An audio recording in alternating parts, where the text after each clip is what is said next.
Hello everyone, welcome to UPSC Akhada. आज हमारे साथ आरती यादव हैं, जो पहले एसडीएम सेलेक्ट हुई हरियाणा के अंदर और अब आईपीएस हैं। इस बार भी आरती का यूपीएससी में इंटरव्यू है। Hopefully she will get into IAS. Aarti, welcome to UPSC Akhada. Thank you sir, thank you. Hi everyone. Aarti, काफी अच्छी बात है और आपने लगातार पेपर निकाले हैं, है ना? तो थोड़ा मैं जी आपका ब्रीफ चाहूंगा एक बार कि what attractive you to the civil services, और कौन से अटेम्प्ट में आपने कैसे अपनी जर्नी को प्रोसेस किया इसमें। ठीक है सर। सर 2019 में मैंने अपनी मास्टर्स कंप्लीट की थी। So while I was doing my masters, so it was then that I decided that I appear for UPSC. Because while in my masters एक चीज तो मेरी क्लियर हो गई थी कि I don't want to pursue PhD और go into research. And after that, I think civil services is a very lucrative field and it attracts a lot of talent and lot of people from many other fields. So एक तो diversity of job and ऊपर से इतनी young age में you get so much in the services, the position you get, the opportunities you get to help the people or to work in a particular field. So वो सब मुझे थोड़ा मतलब attract किया स्टार्टिंग में। और फिर जब तैयारी स्टार्ट की तो तैयारी में भी आप एक कहते हैं ना, एक अट्रैक्शन होता है कि आपको सब्जेक्ट्स अच्छे लगने लगते हैं, आप न्यूज़पेपर पढ़ने लगते हो, आपको क्लैरिटी आती है चीजों के बारे में जो आपके अराउंड हो रही है। तो स्टार्टिंग में all of these things were there जो मुझे अट्रैक्ट कर रही थी। फिर उसके बाद during COVID I started my preparation full fledgedly, and after 2 attempts I did not clear my pre even once. So in my third attempt, I cleared my UPSC prelims, then I cleared my mains, and then final interview also. So the attempt in which I got IPS, it was my third attempt. Yes, sir. ठीक है आरती। अब जैसे आपने बताया starting में 2 बार pre नहीं हुआ first 2 attempts में, है ना? जी and sir. Third time you got into IPS, you जी cleared the sir. Prelims, mains, personal test. This time also you cleared the prelims, and what I Yes. Feel this last 2 prelims are the most difficult one. Yes, sir. तो They मैं were. ये पूछना चाहूंगा कि ये इस बार ऐसा क्या किया प्रीलिम्स में, या क्या अप्रोच थी आपकी कि जो मोस्ट डिफिकल्ट है दोनों आपने क्लियर किए? और उस टाइम तो जी आप सर। इस वाले में तो आप एसडीएम भी लग चुके थे, तो सर्विस के साथ भी आपने मैनेज किया चीजों को। तो ये जी दो सर। मोस्ट डिफिकल्ट प्रीलिम्स थे, इनको कैसे क्लियर किया आपने? सर आई थिंक ये 2 प्रीलिम्स क्लियर होने के पीछे मेरे वो 2 प्रीलिम्स हैं जो क्लियर नहीं हुए। क्योंकि वो जब क्लियर नहीं हुए तो आपको बहुत सारा पर्सपेक्टिव मिलता है और बहुत सारा टाइम मिलता है अपनी गलतियों को रियलाइज करने का। जैसे फर्स्ट प्रीलिम्स के टाइम पे मेरे को बस यूँ था कि हाँ, सब्जेक्ट्स याद कर लिए, डेट्स याद कर ली, जितना याद हो रहा है उतना याद कर लिया, जो रटने का है वो रट लिया। मैंने करंट अफेयर्स पे इतना फोकस नहीं किया, न्यूज़पेपर को इतना फॉलो नहीं किया। तो उन फर्स्ट 2 अटेम्प्ट्स में मेरी ये मिस्टेक रही। तो वो मैंने थर्ड अटेम्प्ट में अपनी बहुत ज़्यादा रेक्टिफाई की। तो ये हुआ कि थर्ड और फोर्थ अटेम्प्ट में कम मैं पढ़ी, जो अपना हम नॉर्मली जो चीजें पढ़ते हैं, लक्ष्मीकांत स्पेक्ट्रम, मतलब बच्चे मैंने सुना है 5-5 6-6 रिवीजन करते हैं। मैंने हाँ, हार्डली 2 बार वो किताबें पढ़ी एक उस अटेम्प्ट के लिए, और इस बार तो मैंने वो भी नहीं पढ़ी सर, क्योंकि मैं बहुत बिजी थी टाइम नहीं इसमें मिला। एचसीएस के उसमें। तो मुझे लगता है जो मेरी पहले क्लैरिटी बन गई ना, एक मतलब एक बेस बन गया, वो बहुत ज्यादा हेल्प करता है। क्योंकि अब वो 2 अटेम्प्ट से हमारा एलिमिनेशन वाली चीज प्रीलिम्स में खत्म हो गई है। पहले हम वो एलिमिनेशन करके बहुत हाँ, हमारे 30-40 क्वेश्चन तो हमारे एलिमिनेशन से बन जाते थे। पर अब 2 अटेम्प्ट से वो बहुत मुश्किल हो जा रहा है। तो वहां पे आपकी बेसिक अंडरस्टैंडिंग बहुत कम आती है, मतलब बहुत ही ज्यादा। इवन आपने रिसेंटली ना पढ़ा हो, लेकिन आपने 3-4 साल पहले भी उस चीज के बारे में पढ़ा हो ना, वो बिल्कुल आपको दिमाग में रहती है और वो उस टाइम पे आपको हेल्प भी करती है। और अब क्योंकि मतलब क्वेश्चन इतने टफ हो गए हैं और कट ऑफ इतनी कम जाने लग गई है, तो आप कम अटेम्प्ट करके भी 75 क्वेश्चन अटेम्प्ट करके भी आप पेपर निकाल सकते हो। तो फिर ये मुझे ठीक लगता है कि ठीक है, नहीं आते 25 क्वेश्चन, 30 क्वेश्चन आपको बिल्कुल ही नहीं आते, छोड़ दो, कोई बहुत बड़ी बात नहीं है, पैनिक करने की जरूरत नहीं है। लेकिन वो जो 50-60 क्वेश्चन आप कर रहे हो, उनमें आप अच्छे से क्लैरिटी है तो आपको काफी हेल्प होगी प्रीलिम्स में सर। तो कहने का मतलब ये है कि बहुत ज्यादा भी हमें से भागना नहीं है चीजों के पीछे, है ना? नहीं सर। जो आप कह रहे हो बहुत लिमिटेड चीजें हो, ऑल्दो जी सर। मेहनत तो करनी है, ये भी नहीं कहता बिल्कुल नहीं पढ़ना, लेकिन उनको आप कह रहे हो क्लैरिटी से पढ़ लो ताकि उस जी एरिया में सर। क्वेश्चन आए तो हम उनको मैनेज कर पाए। जी सर। एक कॉस्ट बेनिफिट रेशियो मुझे लगता है वो हमेशा आप दिमाग में रखना चाहिए ठीक कि है। इस एक पर्टिकुलर फील्ड से कितने क्वेश्चन आ रहे हैं, मतलब 10 आ रहे हैं, 15 आ रहे हैं, 20 आ रहे हैं। जैसे हम इकोनॉमिक्स एक टॉपिक है, उसका कोई एक सेट बाउंड्री नहीं है कि आप इतना पढ़ लो और आपका हो जाएगा, मतलब आपका सब कवर हो जाएगा। इतना डायनेमिक टॉपिक है, उसमें स्टैटिक भी आता है, डायनेमिक भी आता है, और बहुत कंसेप्ट बेस्ड क्वेश्चन भी आते हैं जो अपने इंटरेस्ट रेट और इन सब से आता है कि इन्फ्लेशन होगी क्या होगा, तो ऐसा जो कंसेप्ट बेस्ड होते हैं। तो जैसे इस फील्ड में आप मेहनत करोगे तो आपको 100% इकोनॉमिक्स पॉलिटी इनमें आपको पॉजिटिव रिजल्ट मिलेगा। लेकिन कुछ ऐसे फील्ड होते हैं जहाँ से 2-3 क्वेश्चन आते हैं, लेकिन वो हो नहीं पाते, तो बच्चे उसको इतना दिल पे ले लेते हैं कि उसके लिए 10 किताबें पढ़ देते हैं उन 2-3 क्वेश्चंस के लिए। तो वो मुझे लगता है वहां पे उसको ईगो पे सेम ना भी था लेके, इसी या चीज, मान लो इस बार वो हाँ सुंदर सिंह से आ गया, इशिता बैनर्जी से आ गया, तो वो पूरी बुक पढ़ देंगे उसको, हाँ, वो पूरी ये वो बुक दो उठा तीन लेंगे, क्वेश्चन। हाँ मार्केट में उसके ऊपर इतने नोट्स आ जाएंगे तो वो बच्चे सब खरीद लाएंगे कि भाई बिल्कुल। पिछली बार इससे 2 क्वेश्चन आए थे, हमें मतलब इसको करना ही करना है इस तो बार, उसकी और लगातार अगली बार प्रॉपर, उससे एक भी। सारे यही कहते हाँ हैं, जी। इवन प्रदीप सर रैंकपन जो है वो भी कहते हैं लिमिटेड रिसोर्स हो, उन्हीं को ढंग से कर लो, जी सर, फंडामेंटली बिल्कुल। जो 50-60 क्वेश्चन आपको करने मैंने वो हो जाएंगे उससे। मैंने सर इतना लिमिटेड पढ़ा है ना, क्योंकि एक तो अच्छा। मैंने घर रह के तैयारी की है हाँ और हाँ मैंने कोई कोचिंग भी नहीं ली। तो बिल्कुल। मेरा जो पढ़ने की रिसोर्सेज थी वो इतनी लिमिटेड थी कि मतलब मैं बहुत ब्लेस्ड फील करती हूँ कि मैंने ज्यादा हाथ पैर नहीं मारे सही कि मैं बात। ये भी पढ़ लूं, मैं ये सोर्स भी एक्वायर कर लूं, मैं यहाँ से जाके ये नोट्स भी खरीद लूं, उस टॉपर ने ये रेफर कर दिया तो मैं वो बुक भी खरीद लूं। मतलब लिमिटेड रखा उसको, लिमिटेड रखो। जितना रिवाइज हो चुका उतना रिवाइज किया, उसी को ही हर बार अलग एंगल से समझने की कोशिश की। क्योंकि जब हम पढ़ते हैं और जब हम क्वेश्चंस को फेस करते हैं वो बहुत अलग होता है। हमने कभी सोचा ही नहीं होता जब हम कुछ पढ़ते हैं कि इस सब्जेक्ट से ऐसे भी क्वेश्चन पूछा जा सकता था। बिल्कुल बिल्कुल। और फिर तब हम क्वेश्चन फेस करने के बाद जब दोबारा पढ़ते हैं तो हम एक अलग अंडरस्टैंडिंग के साथ पढ़ते हैं। तो इसीलिए मुझे लगता है कि क्वेश्चंस को हमेशा देखो, पीवाईक्यूज को हमेशा देखो, चाहे वो प्रीलिम्स के हैं चाहे वो मेंस के हैं। उससे आपके पढ़ने का तरीका बहुत चेंज हो जाएगा सर। मतलब जिन जो भी बच्चे हैं ठीक है। उनका। ठीक है, एक मैं कह रहा था, देखो मेरा तो मानना है ये है ना कि आंसर राइटिंग मुझे लगता है मेक और ब्रेक करता है फाइनली, जो आईएएस जी आपका सर। प्रॉपर। तो आपका क्या व्यू है आंसर राइटिंग को लेके, है ना, और कैसे बच्चा डेवलप करे इसको, मेंस की। सर आंसर राइटिंग का ना यही है कि आप बहुत पहले भी शुरू नहीं कर सकते कि आप आपको तैयारी करते हुए 4-5 महीने हुए हैं और आप बस लग गए हो आंसर लिखने। आपको एक सब्जेक्ट की एक बार अच्छे से नॉलेज हो गई, आपने उसको एक बार 2 बार रिवाइज कर लिया, पढ़ लिया। फिर आप जब पीवाईक्यूज उठाओ, कोई भी सब्जेक्ट उठा लो, आप ज्योग्राफी पढ़ रहे हो, ज्योग्राफी में आप फिजिकल ज्योग्राफी पढ़ रहे हो, आपको टॉपिक वाइज हर एक सब्जेक्ट के पीवाईक्यूज मिल जाते हैं। आप उनको उठाओ और हर रोज 5 लिखो, 6 लिखो, एक सब्जेक्ट आपका कंप्लीट हो गया, आप उस पे 1 घंटा आंसर राइटिंग कोशिश करो। हम्म। तब आप आंसर राइटिंग स्टार्ट करो, ना कि जब आपने सब्जेक्ट को शुरू किया है तब करो। Okay okay. और बहुत उसके डिफरेंस वैल्यू आएगा। एडिशन इंप्रूवमेंट उसको कैसे किया जाए फिर अपने को।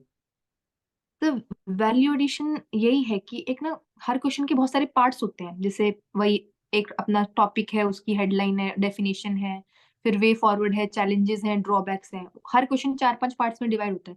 तो पहले तो वो पार्ट्स देखो जहाँ पे वैल्यू एडिशन का स्कोप है। फॉर एग्जाम्पल डेफिनेशन में वैल्यू एडिशन का स्कोप है क्योंकि कोई रिसेंट डेटा है, कोई रिसेंट मान लो वॉल्केनो पे क्वेश्चन है, तो इंटर आप में। वोल्केनो पे क्वेश्चन है तो रिसेंट कोई वोल्केनो इरेप्ट हुआ है, आप उसका एग्जांपल अगर अपने डेफिनेशन में या इंट्रोडक्शन में लिखोगे, आपको सीधा वहीं पे हाफ नंबर बाकी बच्चों से ज्यादा मिल जाएगा। तो आप पहले पार्ट्स आइडेंटिफाई करो कि यहाँ यहाँ पे वैल्यू एडिशन में करूंगा तो मेरे को मार्क्स मिलेंगे। अब जैसे चैलेंजेस हैं सर, चैलेंजेस हो गए, वे फॉरवर्ड हो गया, मुझे लगता है वो सब बहुत और सब सेम सेम लिखते हैं बच्चे कि ये चैलेंज है, ये वे फॉरवर्ड है, इस कमिटी की रिकमेंडेशन आपने लिख दी। लेकिन जहाँ स्कोप ऑफ कुछ नया करने का है, जैसे वही मैं बता रही हूँ, इंट्रोडक्शन में आपने कोई नया डेटा लिख दिया, अभी रिसेंट में कहीं पे हवाईयन आइलैंड्स में कोई वोल्केनो इरप्ट हुआ, आपने उसका एग्जांपल लिख दिया। और वे फॉरवर्ड में आपने कोई बहुत ही रिसेंट किसी कंट्री ने कुछ एक नया फोरकास्टिंग सिस्टम लेके आए हैं, कोई नई टेक्नोलॉजी लेके आए हैं, उसका एग्जांपल लिख दिया। इन चीजों से बहुत फायदा होता है। तो करंट अफेयर्स बहुत परफेक्ट वे है सर वैल्यू एडिशन का, मतलब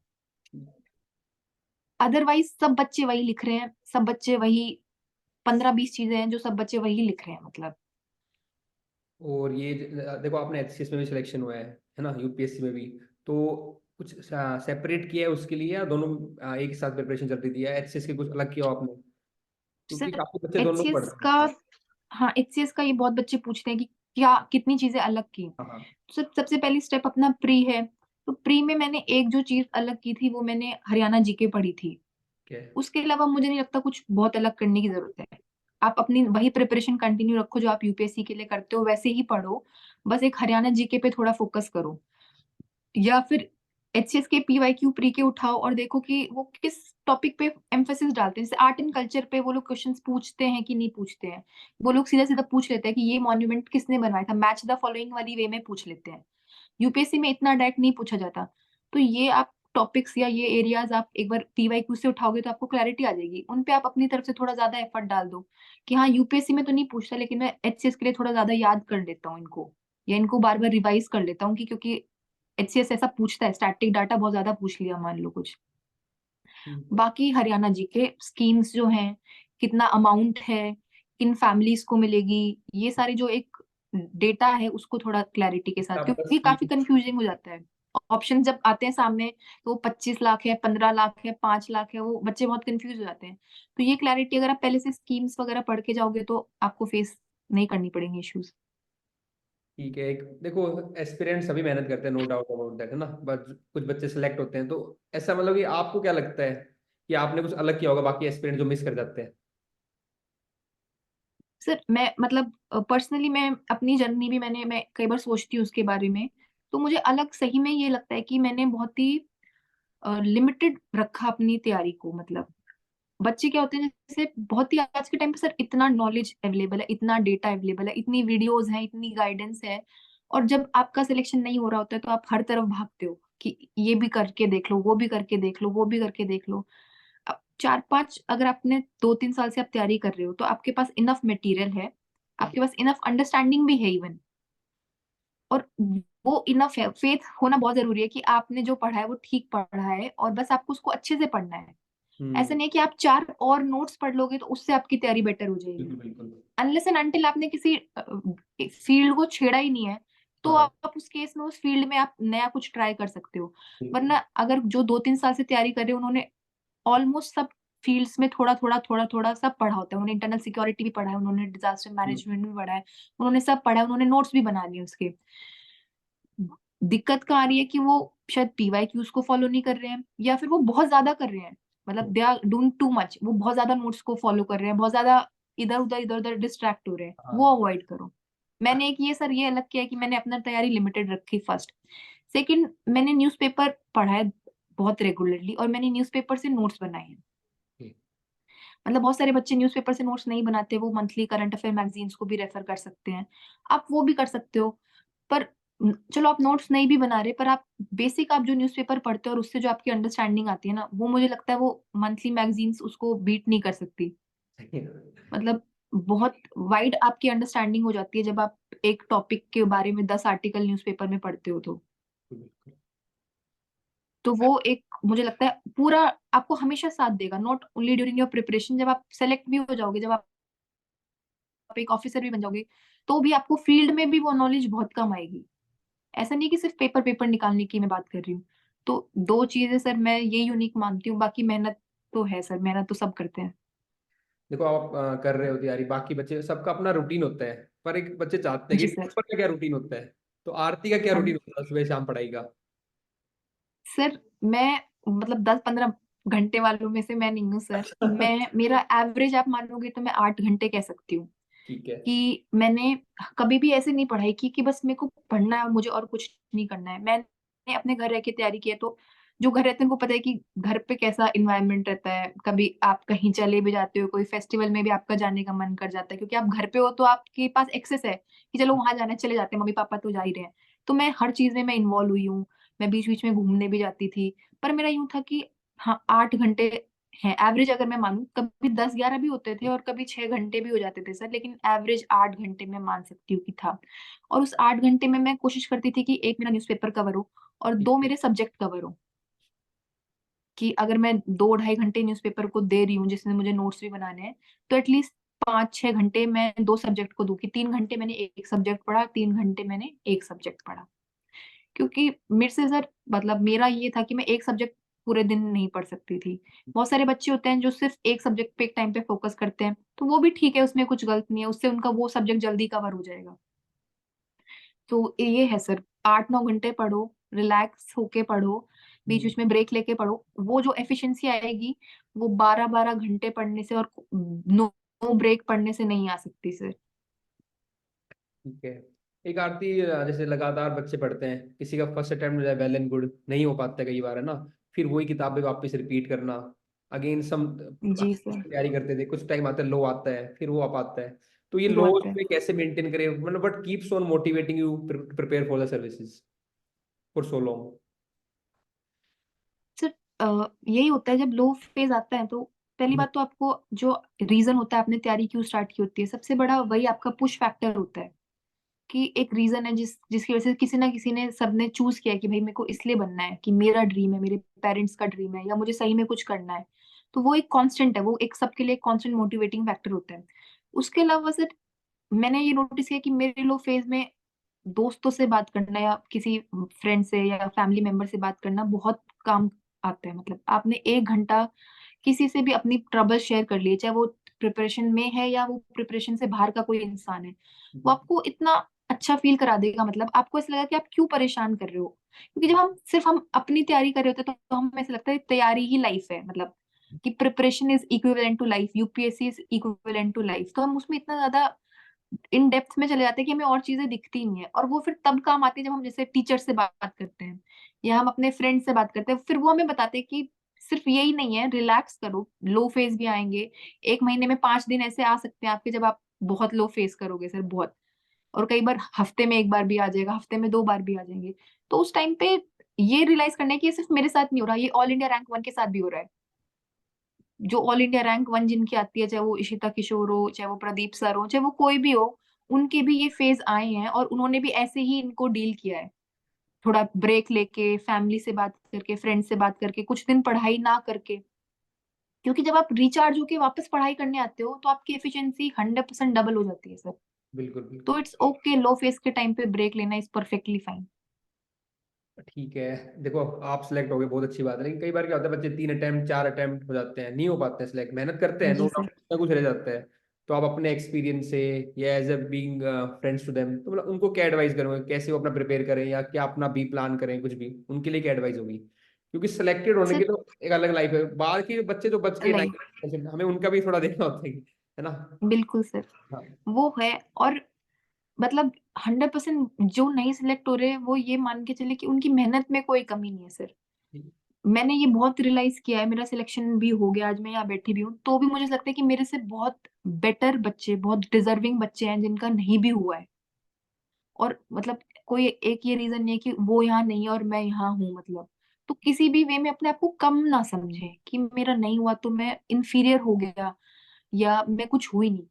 आपने जो नॉलेज इकट्ठा की है, जो आपके पास इतना, आपकी पूरी पर्सनालिटी, आपकी पूरी लाइफ चेंज हो जाती है जब आप यूपीएससी की तैयारी करते हो सर। उसके बाद में आप किसी भी फील्ड में घुसते हो ना, आप एक्सेल ही करते हो।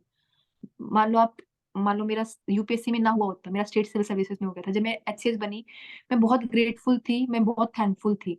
मतलब मेरे दिमाग में एक बार भी ये नहीं आया कि अरे ठीक है हाँ एचसीएस बन गई, क्या हो गया, मुझे तो यूपीएससी ही क्लियर करना है। मतलब मैं उसमें भी बहुत ग्रेटफुल थी कि इतना मिला वो भी बहुत है। तो कोई ना कोई फील्ड आपको जरूर मिलेगा। अगर आपका यूपीएससी नहीं हो रहा तो आप स्टेट सिविल सर्विसेज में जाओ। स्टेट सिविल सर्विसेज में नहीं हो रहा, उसके बाद भी बहुत सारी इलीट सर्विसेज है सर जिनमें आप ट्राई कर सकते हो।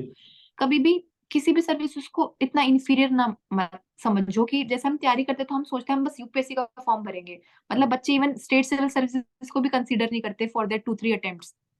तो मुझे लगता है वो मिस्टेक नहीं करनी चाहिए। जब आपका एक जॉब हो जाती है आपकी, उसके बाद जो आपको कॉन्फिडेंस मिलता है, उसके बाद जो आपको स्टेबिलिटी मिलती है लाइफ में यूपीएससी की तैयारी करने की, वो अलग होती है। अगर आपको ऐसा लग रहा है कि आपको 1-2 अटेम्प्ट हो गए हैं, आपने बहुत अच्छे से यूपीएससी की तैयारी कर ली है, और तो आप और जॉब सीख कर सकते हो और उनके साथ साथ तैयारी कर सकते हो। अब जैसे मेरा ये वाला अटेम्प्ट है जिसका मैं इंटरव्यू दूंगी, इसकी पूरी तैयारी मतलब मैंने की भी नहीं इतने ढंग से, पूरी मेरा एचसीएस होने के बाद हुआ है जो भी हुआ है, चाहे वो प्री निकला है चाहे वो मेरा मेंस निकला है। तो बिल्कुल ऐसा नहीं है कि आपको कोई और जॉब मिल जाएगी तो आप यूपीएससी के प्रति डिस्ट्रैक्ट हो जाओगे या आपकी एफिशिएंसी कम हो जाएगी, बल्कि एफिशिएंसी बढ़ जाती है। क्योंकि दिमाग में आप थोड़ा सेफ फील करते हो कि एटलीस्ट मेरे पास एक जॉब है। बिल्कुल। तो वही मैं कहती हूँ कि अगर आप किसी और साथ साथ कोई स्टेट सिविल सर्विसेज की या इस तरह की कोई आप फॉर्म भरना चाहते हो तो उसको भरो। और अलग अलग लेवल का पीस और स्टेबिलिटी आएगी अगर आप उनमें सेलेक्ट हो जाओगे तो।